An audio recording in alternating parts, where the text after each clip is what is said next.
Welcome to எஸ்ஓமிஸ் channel. நம்ம என்ன பார்க்க போகிறோன்னா ஒரு சூப்பரான டிஃபன் ரெசிபி தான் பார்க்க போகிறோங்க. அது என்னென்னா துவரம்பருப்பு பொங்கலுங்க. ரொம்ப டேஸ்ட்டாக இருக்கும். இது செய்யறதுக்காக 1 கப் அளவுக்கு பச்சரிசி எடுத்து வச்சுருக்கேன்.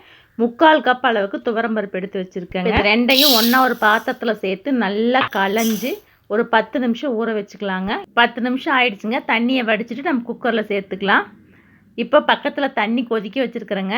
1 கப் அரிசிக்கு 4 கப்பு தண்ணிங்க. நான் மொத்தமாக 6 கப் அளவுக்கு தண்ணி வைக்கிறேன். இப்போ இதுக்கு தேவையான அளவு உப்பு போட்டுக்கலாம். கொஞ்சமாக மஞ்சள் தூள், பெருங்காயத்தூள் கொஞ்சம் சேர்த்துக்கலாங்க. ஒரு துண்டு இஞ்சியை கட் பண்ணி அதையும் இதோட சேர்த்துக்கலாம்.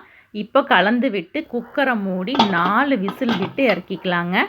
இங்கே பெரிய குக்கர் தான் வைக்கணும், அப்போ தான் வடிஞ்சு போகாமல் இருக்கும். இப்போ 4 விசில் வந்துருச்சு, ஆஃப் பண்ணிக்கலாம். ஸ்டீம் அடங்கிட்டுங்க, நம்ம தாளிச்சிக்கலாம். கடாயில் 1 டேபிள் ஸ்பூன் அளவுக்கு வெண்ணெய் சேர்த்துறேங்க. நீங்கள் நெய் வேணாலும் சேர்த்துக்கலாம். இது கூட 2 டேபிள் ஸ்பூன் கடலை எண்ணெய், 2 டேபிள் ஸ்பூன் தேங்காய் எண்ணெய், 3 மிக்ஸ் பண்ணி சேர்த்தா சூப்பராக இருக்குங்க. எண்ணெய் காஞ்சதையும் 1 டேபிள் ஸ்பூன் அளவுக்கு மிளகு. இந்த மிளகு வந்து வெடிக்கணும், வெடிச்சா தான் சூப்பராக இருக்குங்க. இது வெடித்ததையும் 1 ஸ்பூன் சீரகம். இப்போ இதில் நான் ஒரு 10 பாதாமை தட்டி வச்சுருக்குறேங்க, அதை சேர்த்துக்கலாம். நீங்கள் முந்திரி வேணாலும் சேர்த்துக்கோங்க. 1 பச்சை மிளகாயை பொடியாக கட் பண்ணி சேர்த்துக்கோங்க. மிளகு வெடிச்சதையுமே அடுப்பை சிம் பண்ணிடணுங்க. இப்போ இதில் 2 ஆர்க்கு கறிவேப்பிலை. இதை அடுப்பை ஆஃப் பண்ணிடலாங்க. இந்த சூட்லேயே கறிவேப்பிலை பொரிஞ்சிரும். பாருங்கள், நல்லா பொரிஞ்சு வந்துருச்சு. இது இப்படியே இருக்கட்டுங்க. இந்த பக்கம் நம்ம குக்கரை ஓப்பன் பண்ணிக்கலாம். பாருங்கள், சாப்பாடு எந்த மாதிரி சாஃப்டாக வெந்திருக்குதுன்னு. இந்த மாதிரி இருக்கணும், அப்போ தான் பொங்கல் சாப்பாடுக்கு அட்டகாசமாக இருக்கும்.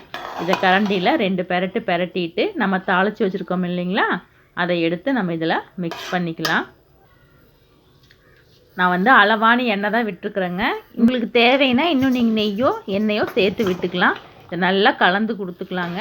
இது ரொம்ப டேஸ்ட்டாக இருக்குங்க. நீங்கள் ஒரே ஒரு முறை ட்ரை பண்ணி பாருங்கள். வாரத்தில் 2 முறை நீங்கள் இந்த பொங்கல் செய்வீங்க. அவ்வளோ டேஸ்ட்டாக இருக்கும். குட்டீஸ்லேருந்து பெரியவங்க வரைக்கும் விரும்பி சாப்பிட்ற சுவையில் இருக்குங்க. கண்டிப்பாக எல்லாத்துக்கும் பிடிக்கும். உங்களுக்கு பிடிச்சிருந்தா எங்கள் சேனலை லைக் பண்ணுங்கள், ஷேர் பண்ணுங்கள், சப்ஸ்கிரைப் பண்ணுங்கள். நன்றி, வணக்கம்.